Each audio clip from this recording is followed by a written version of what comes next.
Just want to take a time to shoot a quick video on narcissism, narcissistic recovery, things like that. I'm completely not in the right headspace right now. I'm just going through this situation myself. So it's quite vulnerable for me to share, but at the same time, I think it's probably the most raw time for me to share, the most real time for me to share.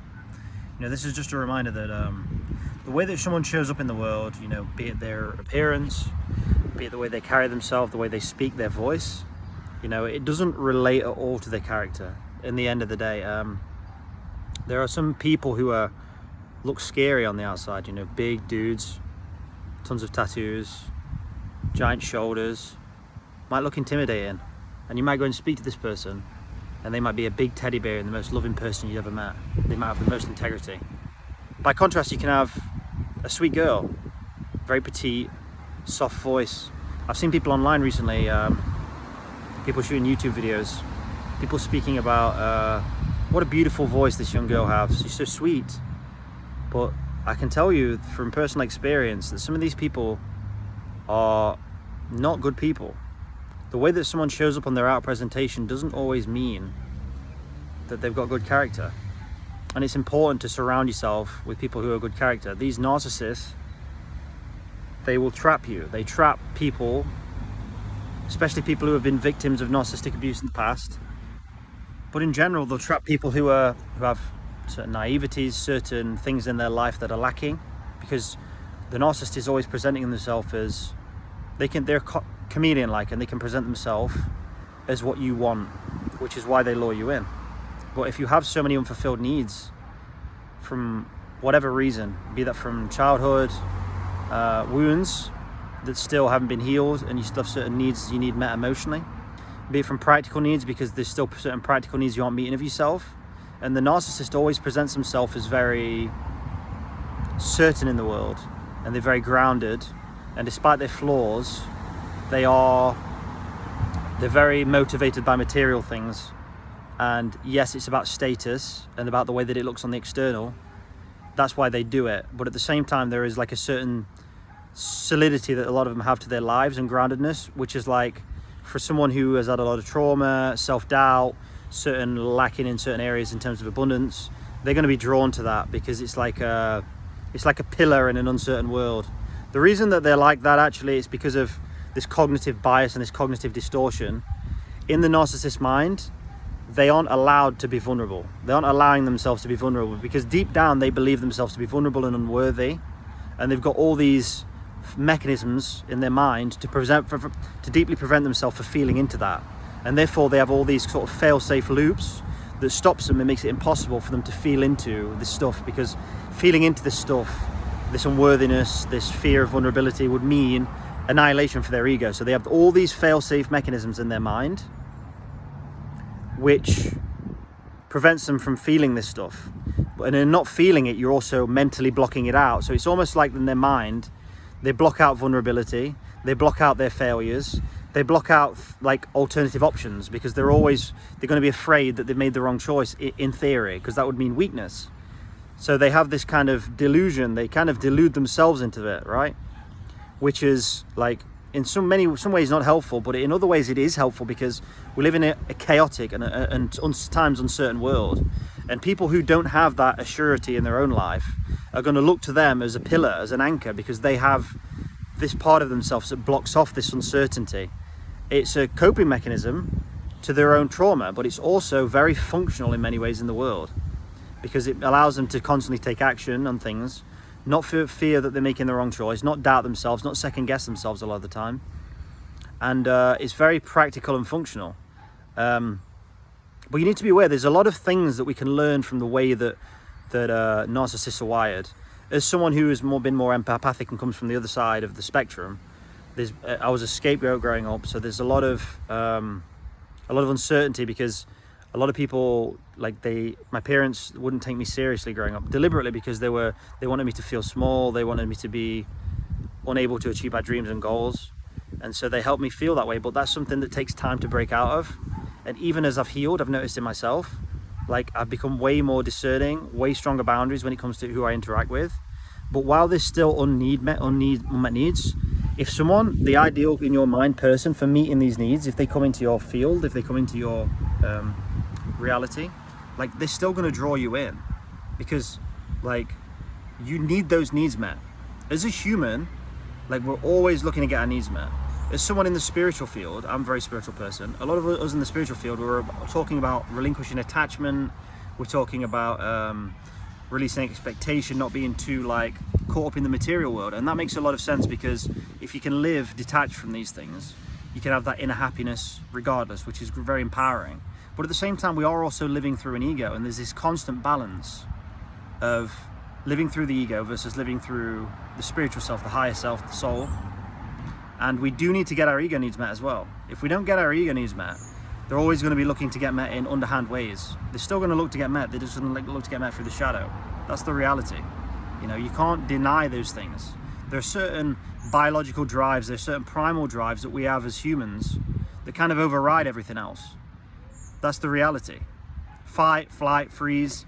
These are nervous system things that you can rewire, but they're so deeply embedded. And certain patterns we have are so deeply embedded, because the most important thing for a human is to survive, eating, drinking, reproducing. And at the end of the day, it doesn't matter how much meditation you do, you aren't ever going to get rid of these things. You can do a good job of making yourself less attached. You can find ways of managing these things better, but at the end of the day, you have to get your practical needs met. Maybe not all of them, because there's certain things that are like around societal programming, around achieving certain finances, around achieving certain ideals. It's a lot of it's programming, and you don't need all that to be happy. But there are certain standards that you do need and will need to be happy, right? You'll know what they are for you. They'll be different for every person, right? But everyone wants to be comfortable, secure. They want certain practical things in their reality. They want certain experiences. You need to make sure that you get those met, you know? It's not noble to be detaching completely from your needs in the physical realm and saying, oh, I'm higher and evolved and I don't need these things. That's not noble. Now, should you go and search these things at the point of compromising yourself, compromising your integrity, being so addictive in these things that it's coming from a place of insecurity that you're chasing them? Probably not, right? But there's still a lot of things that need to be met in terms of needs, right?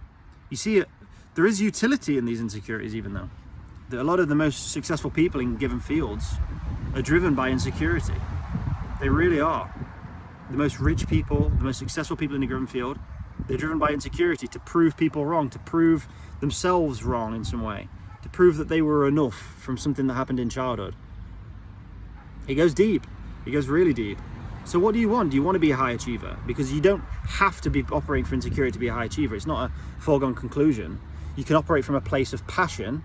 And if you operate from a place of passion enough, and you have some sort of innate talent in that area, there's a very high possibility, or a good possibility, that you can excel in that area and be exceptional, right? But these people who are really delusional and really exceptional, a lot of them are coming from a place of insecurity. And it's an interesting dichotomy, because is that wrong? From a happiness point of view, is that the best thing to do for yourself? Are you bulldozing yourself by going towards those things? Like, by operating from a place of insecurity, you're feeding the beast, so to speak. So you're bulldozing a certain aspect of yourself. But is that wrong? Because there are certain achievers in the world, like certain breakthroughs that people have, certain levels that humanity has reached that maybe they would have never reached if not for these things. You know, this is interesting dichotomy of being human. There's so many aspects to juggle, right? But you need to do your best to try and get as many of your needs met as possible. That's the main point I have, because you're going to be exploited if you don't. It's impossible to get them all met. You've always got to be mindful of chasing things too much. You've always got to be grateful for what you've got already, because there's always this default mindset of wanting more. There's ego's always going to want more, always going to want more. So you need to be grateful, but you also need to be honest with yourself about what you really want, and you need to go for those things directly, because if you don't go for those things directly, there'll be underhanded ways that you're looking to get those things met, either through dodgy relationship patterns where you're being dishonest in your communication, you're trying to manipulate subtly rather than ask directly for what you want. In the physical world, if you aren't getting certain needs met, they can manifest in things like porn. Porn is a quick hit, it's a quick dopamine hit. It's like scratching an itch. It's not getting the real need met, but it's like an alternative, like a poor a poor alternative, right? It's getting a part of that need met, but not getting the full need met, right? But it's really, really not good for you. You don't feel good about yourself. It makes you feel shameful. It's creating unrealistic expectations about what love is, about what intimacy is. These things aren't good, you know? And there are tons of examples of this, you know? Video games for me has been a big addiction for me earlier on in my life. And I have to look and say why, you know? It's this sense of adventure, you know? There's a certain mundaneness that can be found in your life if you aren't fully chasing your goals. And getting to live through a character in a game, that is scratching an itch. You can be that character for yourself. You can be that character yourself in your own life. But many of us don't take the necessary steps in order to create that life of abundance. It's difficult. There's kickback from reality. There's problems. You know, you have to be a tenacious person, and you have to be a tenacious person and keep chasing those things without compromising your integrity, which can be very difficult. It can be very difficult to do, because if you want those things enough, then you're prepared to make sacrifices, to potentially do things that are a bit untoward, right? Because if it's an easier way to get it, then why, in a sense, why wouldn't you? And at the same time, if you're compromising yourself by doing that, that's not really worth it. That's not worth it. Like, is it worth gaining something if someone else is suffering? Like, we're trying to, as people, if you're someone of integrity, if someone who operates from the heart, you're trying to bring a net positive to the world. You're trying to create as many win-wins as you can. And if you're going to you towards your goals from the place of, I'm willing to do it at whatever the cost, you're compromising an aspect of yourself, and you're compromising the world, you're compromising everyone. So it's always about striking this balance. And then maybe as a Libra, that for me is something I'm keenly aware of, you know? But it's important we take care of these things. Don't be exploited. Make sure you get your needs met as well as you can. It's always difficult. There's hard circumstances we find ourselves in the world.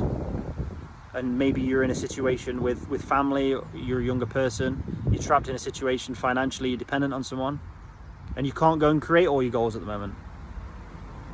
That's something you have to have compassion for, of course, and patience for. Try and get your needs met in smaller ways. Try and be more realistic and grateful. Of course, you do the best you can, you endure. But in the longer term, we have to try and get as many of these needs met as we can. And it's difficult. It's always a balancing act. But you can do it, and you need to do it. Otherwise, you're going to get exploited, because people like narcissists are out there, and they can present an ideal for you, and you're going to get sucked in. It doesn't matter how much work you've done, inner work you've done, you're going to get sucked in if you don't meet those needs. So just be careful.